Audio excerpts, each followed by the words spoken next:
Gua nggak akan mau lagi ketika gue mendirect film, ketika gue membuat film, ketika gue meng-create film, gue akan mau lagi disetir sama studio manapun. Beuh.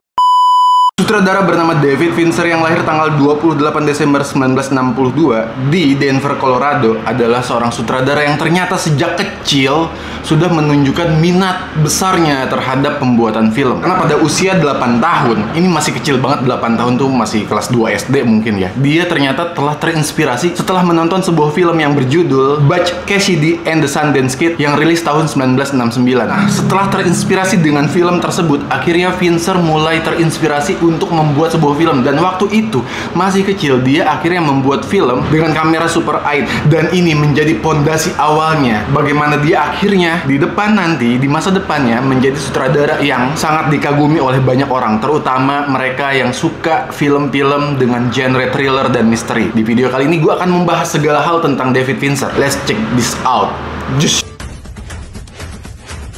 Jadi awal karirnya David Fincher ini ternyata dia pernah bekerja di sebuah studio ya, namanya ILM. ILM tuh Industrial Light and Magic di tahun 1983 sampai 1984. Itu artinya dia cuma kerja setahun doang tuh di situ. Ini adalah perusahaan milik George Lucas. Lu tahu George Lucas, dia adalah seorang produser dan sutradara film-film Star Wars yang besar, yang banyak sekali peminatnya, fans fanatiknya banyak banget. Fincher pernah bekerja sama George Lucas di masa mudanya di tahun 1983 sampai 84, walaupun cuma 1 tahun. Jadi ini adalah perusahaan efek visual gitu lah. Karena ya nggak jauh-jauh dari efek visual ya, karena kan George Lucas adalah sutradara yang memang mainnya tuh setiap kali bikin film tuh selalu ada efek-efek visual ya. Lu tonton aja Star Wars itu banyak banget efek visualnya, bahkan dari awal sampai akhir. Fincher pernah bekerja di situ, gila. Dan anyway, karena Fincher pernah bekerja di ILM, di tempat dimana perusahaan milik si George Lucas ini, ternyata Fincher waktu itu juga pernah terlibat dalam sebuah produksi filmnya George Lucas, Star Wars, yang judulnya The Return of the Jedi. Ternyata Fincher ada di situ, men. Dia menjadi salah satu kru di film The Return of the Jedi di tahun 1983.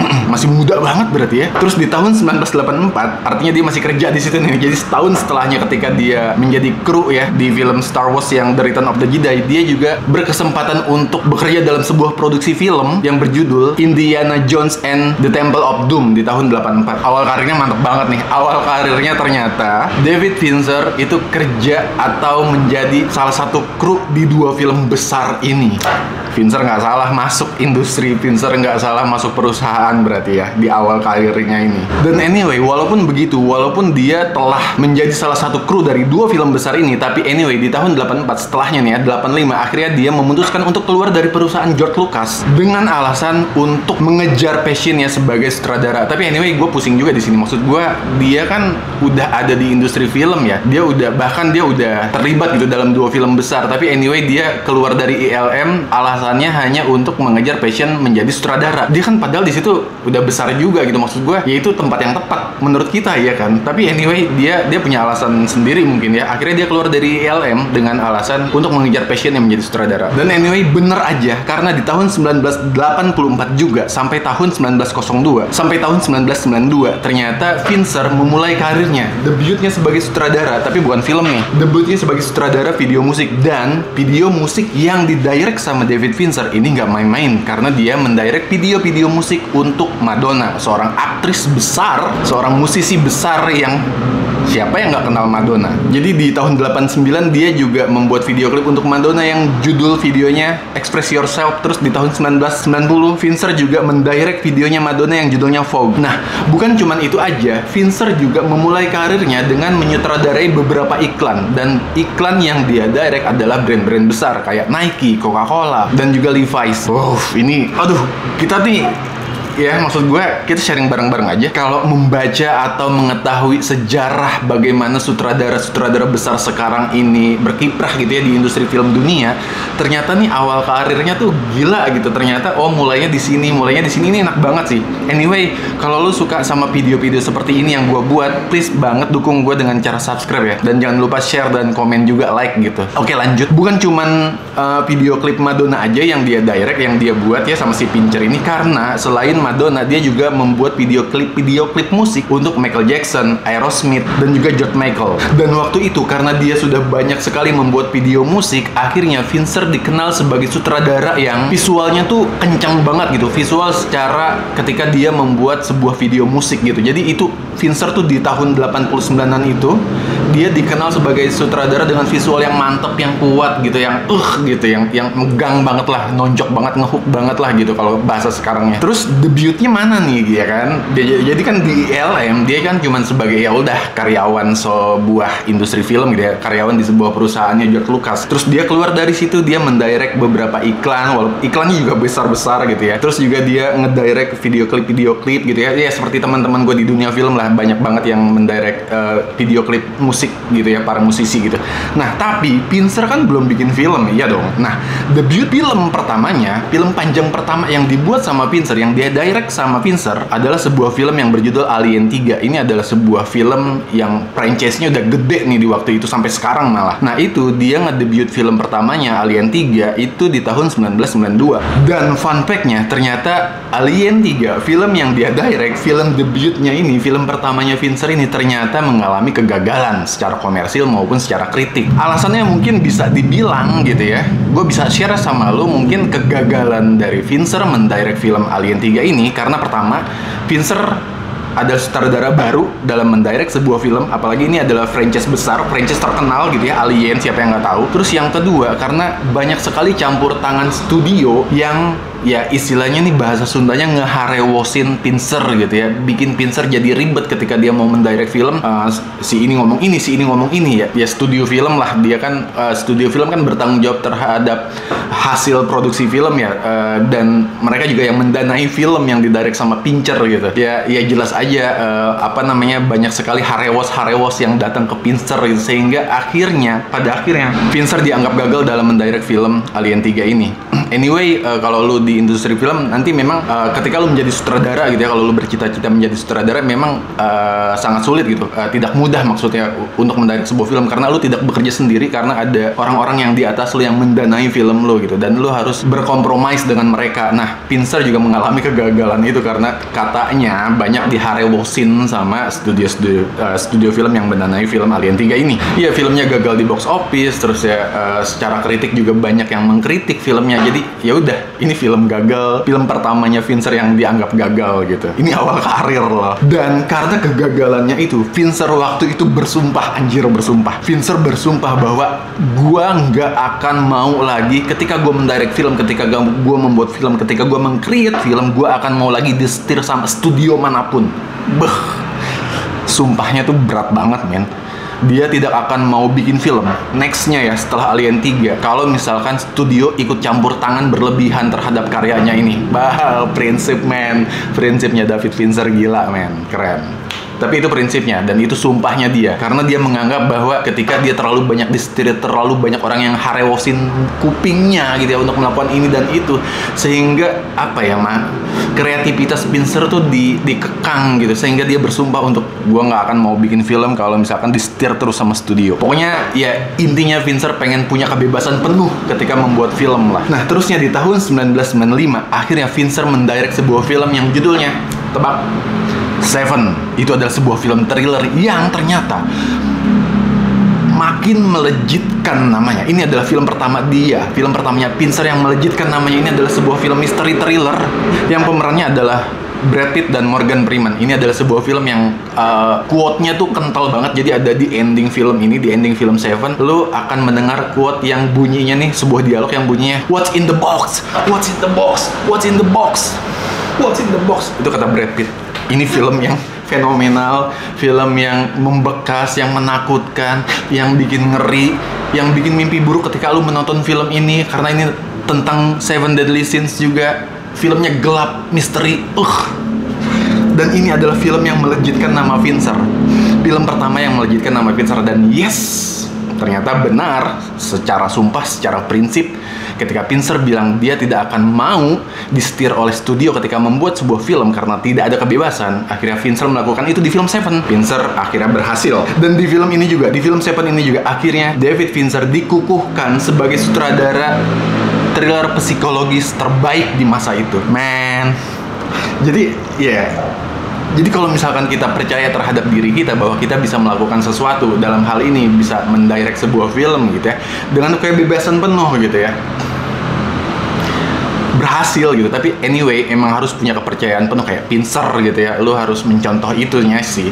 Jadi nggak cuma semena oh deh jangan atur gue bisa kok gitu. Tapi kalau lu nggak percaya terhadap diri lu bahwa lu bisa mendirect film, ya filmnya juga sama aja gitu, zong juga gitu. Tapi anyway, Fincher melakukan itu dengan baik. Terus di tahun 97, 2 tahun setelah dia membuat film Seven, akhirnya Fincher membuat film berjudul The Game. Ini adalah film yang misteri juga, jadi menantang ekspektasi lah film ini. Film The Game dibintangi sama Michael Douglas, dan di film ini banyak sekali plot twist, banyak sekali adegan-adegan yang mengejutkan, yang bahkan kita nggak bisa tahu nih apa nih adegan setelah ini, akan terjadi apa nih setelah ini, dan gitu. Dan Fincher menjadi seorang sutradara yang bisa memainkan misteri-misteri dalam film-film drama psikologisnya ini. Pokoknya alur ceritanya tuh nggak terduga.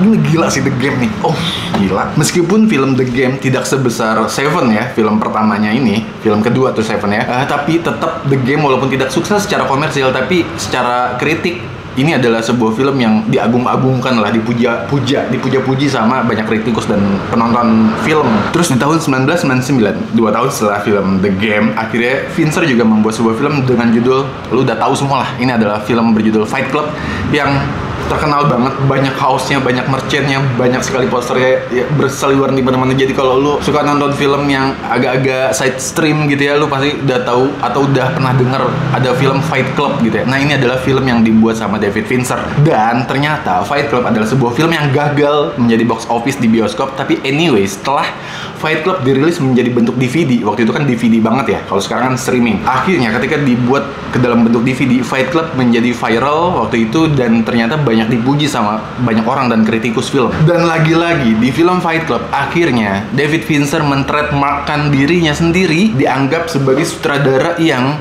ternyata bisa loh Fincher ini memainkan sebuah cerita yang non-linear dengan editing yang inovatif.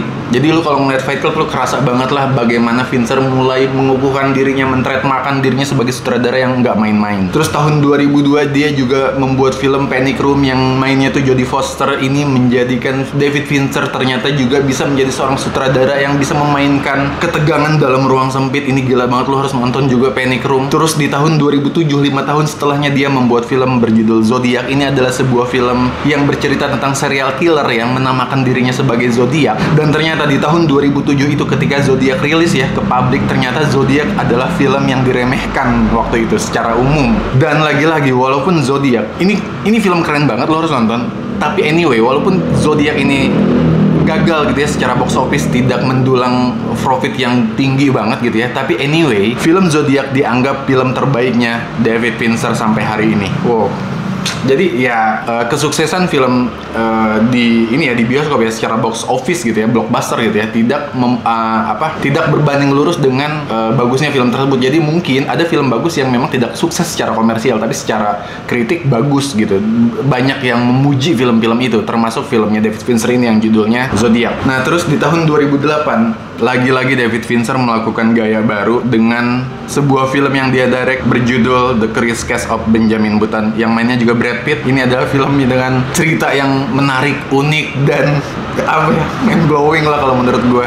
Genrenya mungkin fantasi romantis. Dan anyway, ternyata dari film The Curious Case of Benjamin Button ini, ternyata David Fincher mendapatkan 13 nominasi Oscar dari satu film ini aja, The Curious Case of Benjamin Button. 13 nominasi Oscar, nggak main-main. Dari awal karirnya yang tadi ya di Alien 3 dia gagal, terusnya dia marah, dia bersumpah nggak mau disetir sama studio, naik di The Curious Case of Benjamin Button di tahun 2008. David Fincher membuktikan dirinya bahwa dia adalah sutradara yang nggak bisa dianggap remeh. Karena apa?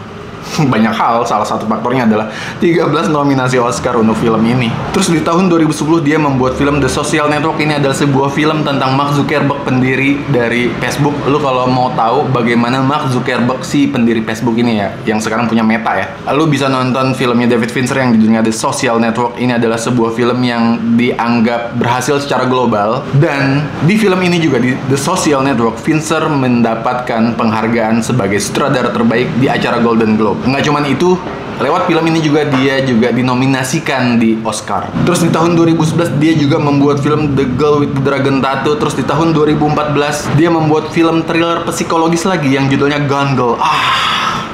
jangan dilewatin Gone Girl, jangan dilewatin asli. Ini adalah film thriller psikologis yang bikin lu bete sama si Rosamund Pike sebagai pemeran utama di film ini ya. Yang mainnya Rosamund Pike dan Ben Affleck. Ini adalah film yang bikin lu mimpi buruk dan kesel banget sama Rosamund Pike gitu. Walaupun apa ya, pokoknya lu harus nonton deh. Dan anyway, film berjudul Gone Girl ini adalah film yang sukses besar di box office dan menjadi salah satu film David Fincher yang paling populer. Jadi mungkin karena banyak sekali film yang sudah di-direct sama David Fincher, mungkin lo akan mengenal David Fincher cuman lewat beberapa filmnya aja, kayak Gone Girl atau Fight Club atau Seven lah gitu. Dan Gone Girl adalah film yang mungkin jadi pintu masuk untuk orang-orang yang belum mengenal Fincher di waktu-waktu lampau gitu ya, untuk mengenal Fincher lebih dalam gitu lewat film Gone Girl. Terus anyway, di streamingan Netflix juga Fincher juga melakukan penyutradaraan lagi ya. Kalau lu tahu ada series judulnya Mindhunter, itu beberapa episodenya di-direct sama David Fincher. Terus ada film juga yang bisa lu tonton di Netflix judulnya Mank. Itu adalah sutradaranya juga David Fincher. Ini adalah film baru di tahun 2020. Mank adalah sebuah film yang menceritakan proses penulisan film berjudul Citizen Kane. Kalau lu tahu Citizen Kane, nah ini nih proses menulisnya nih dibuatkan sebuah film gitu oleh David Fincher. Dan lewat Mank, film di tahun 2020 ini rilisnya, ternyata David Fincher mendapatkan 10 nominasi Oscar, dan film ini mendapatkan penghargaan atau menang di kategori sinematografi terbaik. Pokoknya banyak sekali yang bisa kita pelajari dari David Fincher. Kayak detail dia yang perfeksionis. David Fincher dikenal sebagai sutradara yang sering banget mengulang adegan gitu, shot lagi, padahal shotnya sama gitu. Itu dengan dalih untuk mengejar kesempurnaan gitu. Jadi mungkin satu shot bisa berjam-jam dia ngambilnya karena dia pengen kesempurnaan aja. Terus gaya visual yang gelap dan minimalis itu Fincher banget. Terus dia juga bisa membuat karakter atau penokohan dalam sebuah film. Jadi tokohnya nih kompleks, nggak cuma satu dimensi aja tapi kompleks banget. Kalau lu nonton Brad Pitt, Morgan Freeman, wah, atau Rosamund Pike di film Gone Girl, kompleks banget penokohannya. Ini penting banget, susah banget sebenarnya dipelajari, tapi lo harus belajar dari David Fincher tentang hal-hal seperti ini. Pengaruh di industri film tentu saja dia sangat mempengaruhi dan sangat menginfluence banyak sutradara gitu ya. Beberapa sutradara ternyata terinspirasi juga gitu dengan gayanya Fincher, kayak Christopher Nolan yang bikin Batman, trilogi Batman, terus yang bikin Tenet, yang bikin apalagi Oppenheimer, yang bikin film Dunkirk. Nah itu Christopher Nolan, ternyata dia terinspirasi juga dengan gayanya David Fincher. Terus ada Denis Villeneuve, dia juga terinspirasi dengan gaya penyutradaraannya David Fincher. Wow, ternyata banyak banget yang terinfluence sama David Fincher, termasuk sutradara besar ini ya. Anyway, mungkin segitu aja video dari gue. Kalau lu suka, please kasih tahu gue di kolom komentar dengan cara ya komen, like, share, and subscribe. Please dukung banget channel gue. Sampai jumpa di video berikutnya. Thank you.